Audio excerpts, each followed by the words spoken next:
Článok Buddhizmus z kapitoly História ľudstva od Otca absolútneho. Dobrý deň, moje drahé milované deti. Dnes sa s vami chcem porozprávať o ešte jednom náboženstve, buddhizme, ktoré je rozšírené v Ázii a stalo sa základom pre mnohé ďalšie náboženské smery. Toto smerovanie sa výrazne líši od kresťanského náboženstva a jeho odvetví. Oddávna bol buddhizmus považovaný za humánnejší a prirodzenejší pre človeka, preto sa mnohí Európania stali jeho prívržencami, čo trvá dodnes. Čo teda leží v jeho základoch?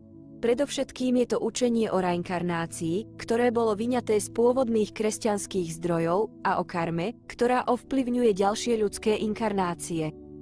Aj tu však došlo k výrazným skresleniam pravdy, pretože buddhizmus kázal tie isté tresty za hriechy ako kresťanstvo. Rozdiel spočíval len v tom, že v prvom prípade za neprávostný život človeku hrozilo prevtelenie do tiel zvierat alebo dokonca rastlín, a v druhom prípade popadanie duše do pekla po fyzickej smrti človeka. V prípade spravodlivého života buddhistov čakalo bohatstvo a šťastie v ďalšom vtelení, a kresťanov čakal večný rajský život. Ani jedno, ani druhé nemá nič spoločné s realitou, pretože nikto a nikdy človeka netrestá ani za života, ani po jeho smrti.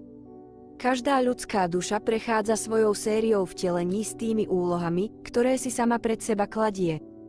A v prestávkach medzi vteleniami sama spracováva svoju skúsenosť prežitú na zemi, aby v budúcnosti neopakovala tie isté chyby, čo jej umožňuje vyvíjať sa a stúpať vyššie po duchovnom rebríčku, aby neskôr prešla na novú úroveň svojej existencie.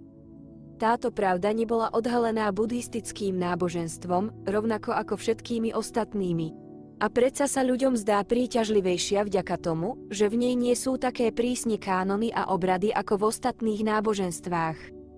V buddhizme sú aj také pozitívne momenty, ako napríklad spojenie fyzických a duchovných praktík, ktoré dostali názov jóga, čo skutočne pozitívne vplýva na telo a dušu človeka.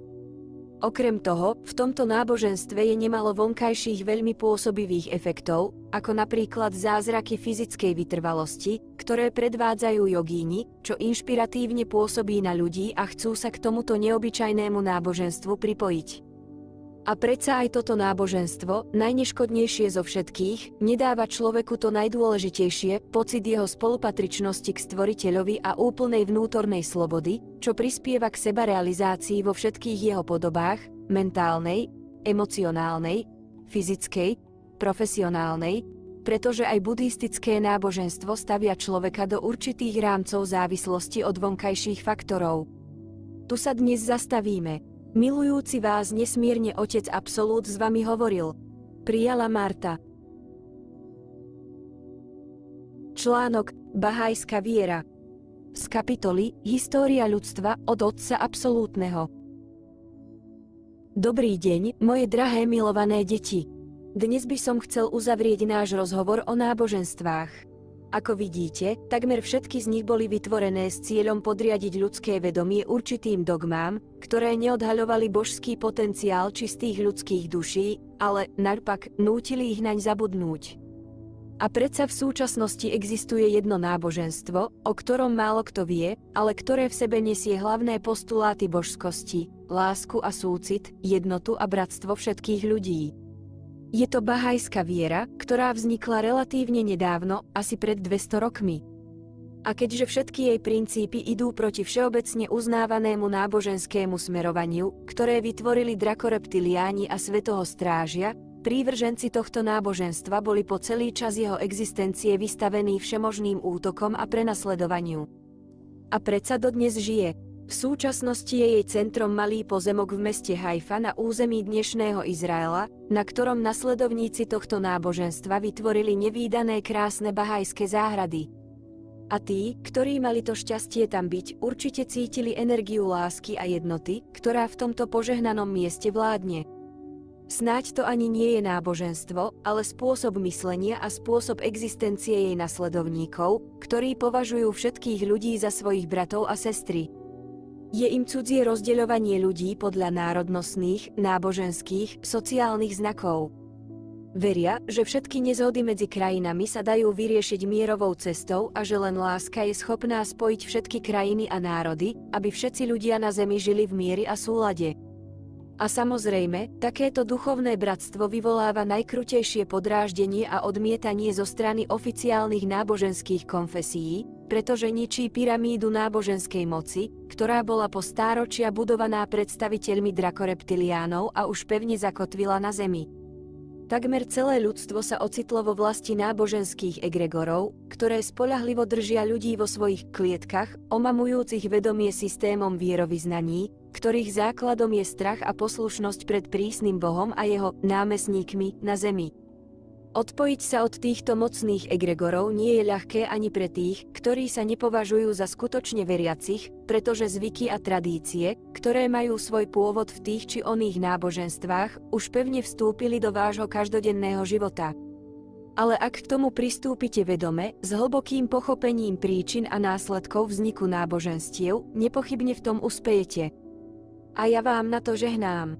Milujúci vás nesmierne Otec Absolút s vami hovoril. Prijala Marta. Článok Finančná závislosť človeka. Z kapitoly História ľudstva od Otca Absolútneho. Dobrý deň, moje drahé milované deti. Teraz, keď sme si prešli mieru závislosti ľudí od náboženstva a jeho úlohu v ich živote, chcem prejsť k rozhovoru o finančnej závislosti človeka, ktorá v jeho živote hrá nemenej dôležitú úlohu. V súčasnosti len málo komu na zemi sa darí žiť úplne slobodne od štátu, ak nerátame divoké kmene žijúce v džungli a zriedkavých pustovníkov, a teda takmer každý človek sa musí tak či onak zaoberať peniazmi. Ako vznikol finančný systém a kto bol jeho tvorcom? Vznikol na zemi s príchodom drakoreptiliánov, ktorí veľmi dobre chápali, akú úlohu môžu peniaze zohrať v zotročovaní človeka. Všetko sa začínalo postupne, od nahradenia prirodzenej výmeny tovaru za peňažné operácie. A keďže peniaze ako také nemali cenu, drakoreptiliáni sa uchýlili k triku a vytvorili umelý systém platieb, ktorého základom boli nimi stanovené nominálne hodnoty. Čo predstavovala nominálna hodnota? Je to určitá cena za ten či oný tovar, ktorá sa však môže meniť v závislosti od konjunktúry trhu. Práve to sa stalo základom finančných špekulácií, ktoré odpradávna využívali predstavitelia drakoreptiliánov a dodnes ich využívajú. Žiarivým príkladom toho sú potraviny, ktoré v čase mieru a v úrodných rokoch majú jednu cenu a v čase hladu, vojny alebo v neúrodných rokoch úplne inú. Na podobných špekuláciách vznikali finančné korporácie, ktoré postupne ohvatili celý svet a ktoré začali diktovať svoje podmienky celým krajinám a národom. Peniaze rozhodujú o všetkom, to bolo a zostáva ich motom. Koľko osobných ľudských tragédií sa deje kvôli peniazom, a to nielen kvôli ich nedostatku, ale aj kvôli ich nadbytku. Koľko vojen sa rozpútalo kvôli túžbe zbohatnúť, ovládnuť cudzie prírodné zdroje a materiálne hodnoty. Koľko pokušení sa v nich skrýva a aké ťažké je pre človeka nájsť tú rovnováhu, tú zlatú strednú cestu, ktorá mu umožní žiť pokojne a šťastne. Drvivá väčšina obyvateľstva Zeme sa vo svojej snahe zarobiť čo najviac peňazí dobrovoľne ženie do finančného otroctva, o čom sme už spolu neraz hovorili. A deje sa to preto, že súbežne s vytvorením finančného systému drakoreptiliáni usilovne pracovali na vytvorení spotrebnej spoločnosti, aby sa hlavným cieľom ľudí stalo nadobúdanie rôznych tovarov, ktoré niekedy nepotrebujú, ale sú prestížne. A v tomto skutočne uspeli. Tu sa dnes zastavíme. Milujúci vás nesmierne Otec Absolút s vami hovoril. Prijala Marta.